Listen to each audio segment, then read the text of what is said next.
कैसे हो विद्यार्थी मित्रों? आशा करता हूं कि आप सभी मजे में ही होंगे। विद्यार्थी मित्रों, आज के इस वीडियो में हम कक्षा 8 के विज्ञान विषय के छठे अध्याय दहन और ज्वाला के विषय में जानकारी प्राप्त करेंगे। तो चलिए बिना किसी देरी के शुरू करते हैं। विद्यार्थियों, हम हमारे आसपास ना जाने किन किन पदार्थों का ईंधन के रूप में ऊर्जा प्राप्त करने के लिए उपयोग करते आ रहे हैं। प्राचीन समय में हम गाय के गोबर में से बनाए गए कंडों का इस्तेमाल ऊर्जा प्राप्त करने के लिए चूल्हे में भोजन पकाने के लिए करते आ रहे हैं। उसके बाद के समय में लकड़ी का भी उपयोग हम ईंधन के रूप में चूल्हे के अंदर करते आ रहे हैं। वर्तमान समय में हम कोयले का भी कई जगहों पर ईंधन के रूप में उपयोग करते आ रहे हैं, लेकिन आधुनिक समय में हम सीएनजी या एलपीजी गैस का उपयोग ईंधन के रूप में करते आ रहे हैं।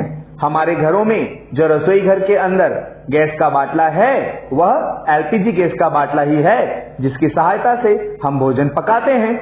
इसी प्रकार विद्यार्थी मित्रों, वर्तमान में गाड़ियों के अंदर सीएनजी गैस इसका उपयोग ईंधन के रूप में किया जा रहा है तथा हम हमारी गाड़ियों में पेट्रोल तथा बड़े बड़े वाहनों में डीजल का उपयोग भी ईंधन के रूप में करते आ रहे हैं।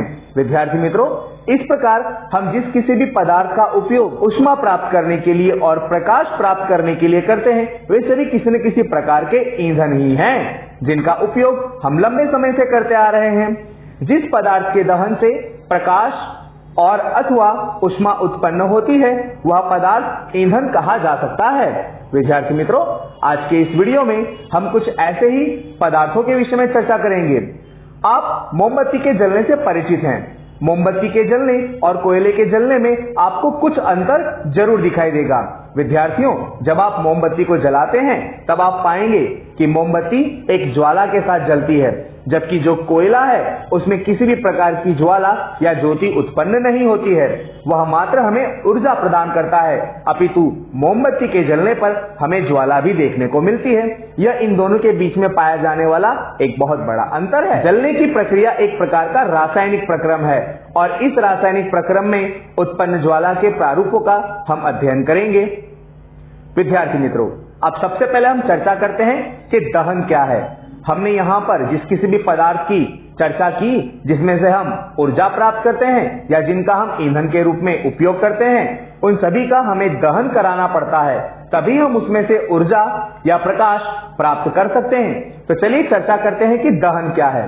विद्यार्थियों, मैग्नीशियम को जला करके हम मैग्नीशियम ऑक्साइड बनाते हैं, जिसके फलस्वरूप ऊष्मा और प्रकाश उत्पन्न होता है। इसके विषय में यह प्रयोग हमने पिछले अध्याय में था, आपको उसका ख्याल जरूर होगा। विद्यार्थी मित्रों, कास्ट कोयले के टुकड़े को सांडसी से पकड़ें और एक मोमबत्ती या बर्नर की ज्वाला के पास उसे लेकर के आएं और उसके जलने पर क्या होता है उसका आपको अवलोकन करना है। जब आप ऐसा करेंगे तब आप पाएंगे कि काष्ठ का कोयला जब जलता है तब उसके जलने पर धुआं उत्पन्न होता है। उस धुएं में कार्बन डाइऑक्साइड गैस होती है, साथ ही साथ उसमें से ऊष्मा भी उत्पन्न होती है तथा अल्प मात्रा में प्रकाश भी उत्पन्न होता है। इस प्रकार विद्यार्थी मित्रों, हम कह सकते हैं कि पदार्थ का दहन होने पर उसमें से ऊष्मा और प्रकाश उत्पन्न होता है, साथ ही साथ कार्बन डाइऑक्साइड गैस भी उत्पन्न हो सकती है। रासायनिक प्रक्रम कि जिसमें पदार्थ ऑक्सीजन के साथ अभिक्रिया करता है और ऊष्मा देता है वह दहन कहलाता है। यह बात आपको जान लेना जरूरी है कि दहन एक रासायनिक प्रक्रम है कि जिसमें पदार्थ ऑक्सीजन के साथ अभिक्रिया करता है और ऊष्मा उत्पन्न करता है। जिस पदार्थ का दहन हो सकता है वह पदार्थ दाह्य पदार्थ कहलाते हैं और जिस पदार्थ का दहन होता है वह ईंधन कहे जाते हैं। यानी दाह्य पदार्थ और ईंधन दोनों एक ही हैं। ईंधन विद्यार्थी मित्रों ठोस, द्रव्य या गैस किसी भी स्वरूप में हो सकता है। हमने यहाँ जिस कोयले की बात की वह कोयला ठोस स्वरूप में होता है, लकड़ी और कंडे भी तो ठोस स्वरूप में ही होते हैं। साथ ही हम जिस पेट्रोल, डीजल या केरोसिन का उपयोग करते हैं वह प्रवाही स्वरूप में होते हैं तथा हमारे घरों में एलपीजी गैस के सिलेंडर में जो एलपीजी गैस भरी हुई है वह तथा सीएनजी कार में उपयोग में लिए जाने वाले ईंधन के रूप में सीएनजी गैस का उपयोग किया जाता है, वह गैस स्वरूप के ईंधन हैं। कभी कभी दहन के साथ ज्वाला के रूप में अथवा एक लौ के रूप में प्रकाश भी उत्पन्न होता है। विद्यार्थियों, यहाँ पर एक बात आपको जान लेना जरूरी है कि हर किसी दहन के अंदर उच्च मात्रा में ज्वाला और प्रकाश उत्पन्न नहीं होता। किसी किसी दहन में उत्पन्न होने वाला प्रकाश अति अल्प मात्रा में होता है, जैसे कि मोमबत्ती के जलाने पर प्रकाश अधिक मात्रा में उत्पन्न होता है, परंतु हम हमारे घरों में जब गैस को जलाते हैं तब उससे अति मात्रा में प्रकाश उत्पन्न नहीं होता। अब एक क्रियाकलाप करते हैं। इस क्रियाकलाप में हमको करना क्या है, कौन कौन से पदार्थ दाह्य हैं और कौन कौन से पदार्थ अदाह्य हैं, उनकी चर्चा करनी है। इसके लिए आपको क्या चाहिए, एक स्ट्रॉ, माचिस की कुछ तीलियां, मिट्टी का तेल, कागज, लोहे की कील, पत्थर के टुकड़े, शीशा आदि जैसे कुछ पदार्थ इकट्ठा कीजिए। और अब आपको क्या करना है, शिक्षक मित्र की उपस्थिति में या तो अपने वाली मित्र की सहायता से इनको एक एक करके जलाना है और उनके जलने पर वे दाह्य हैं या अदाह्य हैं उनमें वर्गीकरण करना है। तो चलिए हम इसे वर्गीकृत करते हैं। विद्यार्थी मित्रों, जब आप लकड़ी को जलाते हैं तब आप पाएंगे कि वह जल उठती है, अतः वह एक प्रकार का दाह्य पदार्थ है। कागज को जलाने पर वह जल उठता है, अर्थात वह भी दाह्य पदार्थ है। लोहे की कील को जलाने पर वह नहीं जलता, अर्थात वह अदाह्य पदार्थ है। मिट्टी का तेल आपने देखा होगा कि हमारे घरों में जो फानस होती है, पंच लाइट जिसे कहते हैं, उसमें मिट्टी के तेल का उपयोग किया जाता है जो कि जलता है, अतः यह दाह्य पदार्थ है। परंतु विद्यार्थी मित्रों, अगर आप पत्थर के टुकड़े को कितना भी आग के पास रखें तो वह नहीं जलता, अर्थात वह अदाह्य पदार्थ है। स्ट्रॉ, जिसकी सहायता से हम गन्ने का जूस पीते हैं, वह प्लास्टिक की बनी होती है जो कि सरलता से जल उठती है, अर्थात वह दाह्य पदार्थ है। लकड़ी का कोयला, यह जलता है और हमें ऊष्मा प्रदान करता है, अर्थात यह भी दाह्य पदार्थ है। विद्यार्थियों, इन सभी को जलाने के लिए हम माचिस की तीली का उपयोग करते हैं, अर्थात सबसे पहले हमें माचिस की तीली को ही जलाना होता है, यानी माचिस की तीली भी दाह्य पदार्थ है। परंतु विद्यार्थी मित्रों, अगर आप कांच को जलाने की कोशिश करें तो वह नहीं जलता, यानी हम कह सकते हैं कि कांच एक प्रकार का अदाह्य पदार्थ है। विद्यार्थियों, यहाँ पर किसी भी पदार्थ का जलना एक प्रकार का ऐसा प्रक्रम है जिसके लिए कुछ निश्चित परिस्थितियां होनी जरूरी हैं। तो आइए अब हम कुछ ऐसी परिस्थितियों के विषय में चर्चा करते हैं कि जिसकी उपस्थिति में पदार्थ का दहन संभव बनता है। उसके लिए हम एक क्रियाकलाप करते हैं। हमें क्या करना है, इसमें एक जलती मोमबत्ती को मेज के ऊपर रखना है। कांच की चिमनी को मोमबत्ती के ऊपर लकड़ी के दो टुकड़ों की सहायता से इस प्रकार रखना है कि उसमें वायु आसानी से प्रवेश कर सके, जैसा कि आप इस चित्र में देख सकते हैं। अब आपको क्या करना है, ज्वाला को क्या होता है उसका ध्यानपूर्वक अवलोकन करना है। अब आपको क्या करना है, आपके पास जो लकड़ियां आपने स्टैंड के रूप में ले रखी है उन्हें हटा लेना है और इस मोमबत्ती की जलती हुई लौ में क्या परिवर्तन हो रहा है उसे नोट कर लेना है।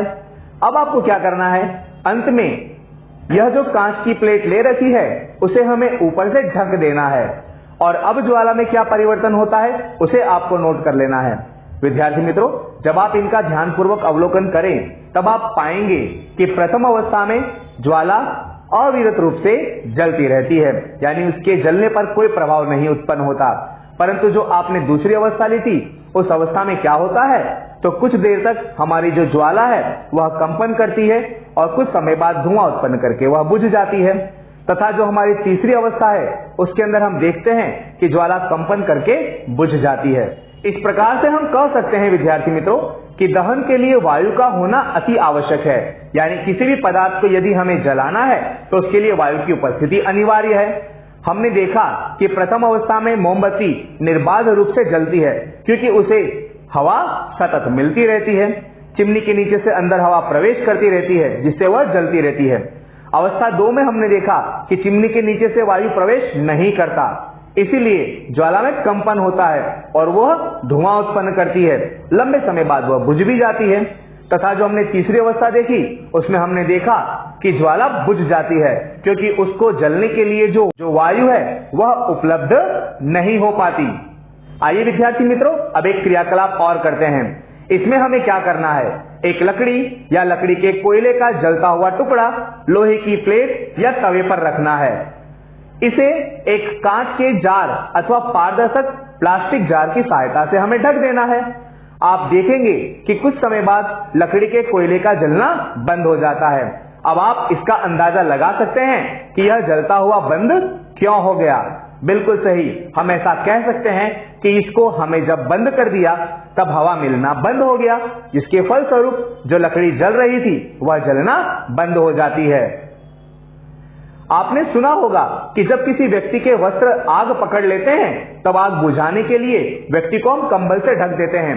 अब आप इसके पीछे का कारण अच्छे से समझ गए होंगे कि व्यक्ति को कंबल क्यों ढक दिया जाता है। बिल्कुल सही, जो उसके कपड़े आग पकड़ लिए हैं वह ऑक्सीजन पाने पर सतत जलते रहेंगे। जब हम उसके ऊपर कंबल ढक देते हैं तब आग का वायु के साथ संपर्क टूट जाता है, जिसके फलस्वरूप वह आग बढ़ पाती नहीं है और हम व्यक्ति को सुरक्षित बचा सकते हैं। इसी प्रकार विद्यार्थी मित्रों, हम व्यक्ति के ऊपर वस्त्र में लगने वाली आग को जलता हुआ बंद करने के लिए हम कंबल ढक देते हैं। को कागज के टुकड़े को जलाने का अनुभव अवश्य होगा कि जलती माचिस की तीली को जब हम कागज के पास लेके जाते हैं तो वह सरलता से जल उठती है। विद्यार्थियों, इस जलती हुई माचिस को लकड़ी के बुरादे के पास लेके जाते हैं तब वह भी सरलता से जल उठता है। आप लकड़ी के टुकड़े को यदि इस माचिस के साथ ऐसे जलाने की कोशिश करें तो हो सकता है कि वह ना जले।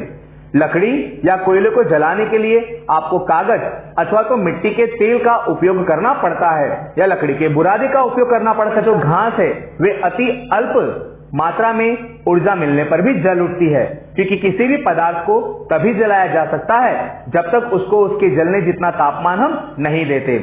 पहाड़ों में जो चट्टानों के बीच होने वाला घर्षण है उसके फलस्वरूप चिंगारी उत्पन्न होती है और जंगल में रही हुई घास जल उठती है, जिसके फलस्वरूप पूरा जंगल जल जाता है। इस प्रकार विद्यार्थी मित्रों, हम कह सकते हैं कि विभिन्न पदार्थ विभिन्न ताप पर आग पकड़ते हैं। वह न्यूनतम ताप जिस पर कोई पदार्थ जलने लगता है वह ज्वलन ताप कहलाता है। और विद्यार्थी मित्रों, कोई भी पदार्थ तभी जल पाएगा जब हम उसके ज्वलन ताप जितनी ऊर्जा उसे प्रदान करते हैं। दाह्य पदार्थ तब तक आग नहीं पकड़ सकता जब तक कि वह उसके ज्वलन ताप जितना ताप नहीं प्राप्त कर पाता। इसी प्रकार विद्यार्थी मित्रों, जब केरोसिन है उस केरोसिन को जब हम स्टोव में भरते हैं तब उसके जलने का प्रक्रम आपको याद होगा। माचिस को उसकी सतह पर घींचते हैं तब उसके घर्षण से उत्पन्न होने वाली ऊर्जा से वह जल उठता है। परंतु क्या विद्यार्थी मित्रों, यह केरोसिन और दिया सलाई हमारे घर के सामान्य तापमान पर ही जल उठती हैं? बिल्कुल सही, आपका उत्तर ना में होगा। दिया सलाई तभी जलती है जब हम उसको उसकी सतह पर घींचते हैं, या केरोसिन तभी जलता है जब हम स्टोव में उसको आग लगाते हैं, तब तक वह नहीं जलता। क्योंकि विद्यार्थी मित्रों, हमारे जो घर का सामान्य तापमान होता है वह तापमान केरोसिन या दिया सलाई को जलाने के लिए योग्य होता नहीं है। परंतु कुछ पदार्थ ऐसे भी होते हैं जो कि सामान्य रूप से घरेलू तापमान पर जल जाते हैं, जैसे कि फास्फोरस। विद्यार्थी मित्रों, इसीलिए हम फास्फोरस को पानी में रखते हैं ताकि उसका हवा के साथ संपर्क ना हो सके और वे जल ना जाए। आइए अब एक क्रियाकलाप करते हैं जिसमें हमें क्या करना है। कागज के 2 कप तैयार करने हैं और इनमें से एक कप में 50 ml जितना जल ले लेना है और दूसरा कप हमें खाली छोड़ना है। और इन दोनों कपों को अब हमें मोमबत्ती की ज्वाला पर रख करके गर्म करना है और क्या होता है उसका अवलोकन करना है। जब आप ध्यानपूर्वक अवलोकन करेंगे तब आप पाएंगे कि बिना पानी वाला जो कप है वह जल जाता है, परंतु जिस कप में आपने पानी ले रखा है वह कप जलता नहीं है।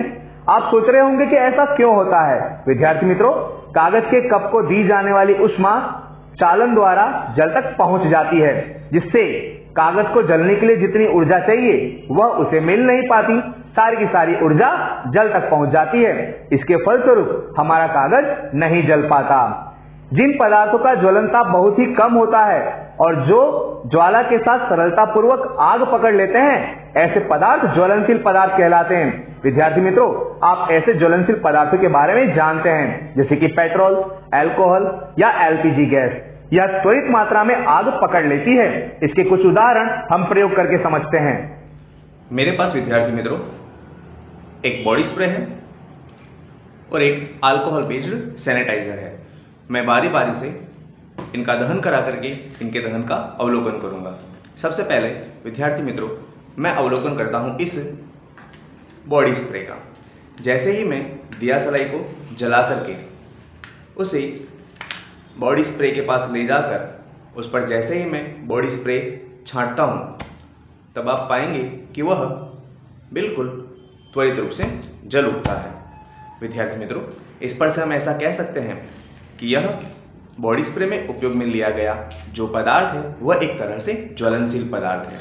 वैसे ही जो मेरे पास सैनिटाइज़र है, मैं इस सैनिटाइज़र पर भी जलती हुई दिया सलाई लेके जाकर उस पर सैनिटाइज़र का स्प्रे करूंगा और देखते हैं कि यह किस तरह से जल उठता है। विद्यार्थियों, जब आप इसका ध्यानपूर्वक अवलोकन करें तब आप पाएंगे कि यह भी त्वरित रूप से जल उठती है। यानी विद्यार्थियों, इसमें प्रयुक्त किया गया पदार्थ भी ज्वलनशील पदार्थ हो सकता है। इस प्रकार विद्यार्थी मित्रों, हम कह सकते हैं कि किसी भी पदार्थ के दहन के लिए हमें योग्य ज्वलन ताप तक ऊष्मा देना अति जरूरी है। अब विद्यार्थी मित्रों, हम तीसरी आवश्यकता की बात करते हैं। क्या विद्यार्थी मित्रों, आपके पास जो स्टव है वह सतत जलते रहता है? क्या विद्यार्थी मित्रों, आपके पास फानस के अंदर केरोसिन की मात्रा कम हो जाने पर भी वह जलते रहता है? क्या अगरबत्ती सतत जलती रहती है? क्या विद्यार्थी मित्रों, दिया सलाई सतत जलती रहती है या मोमबत्ती भी सतत जलती रहती है? आपका उत्तर ना में होगा। विद्यार्थी मित्रों, स्टव में तब तक जलन उत्पन्न होती है जब तक उसमें केरोसिन हो।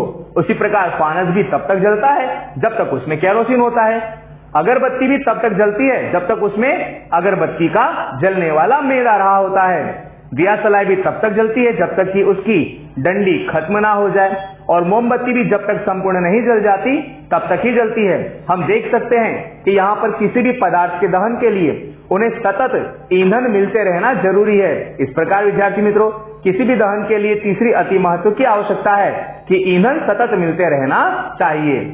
आग उत्पन्न करने के लिए 3 आवश्यकताओं की हमने चर्चा की, और वे आवश्यकताएं कौन कौन सी है? तो पहला ईंधन, दूसरा वायु जिसका मतलब हम ऑक्सीजन से ले सकते हैं, और तीसरा ऊष्मा जो कि उसके ज्वलन ताप तक मिलती रहनी जरूरी है। इस प्रकार विद्यार्थी मित्रों, किसी भी पदार्थ के दहन के लिए ऑक्सीजन, ऊष्मा और ईंधन तीनों का होना अति आवश्यक है।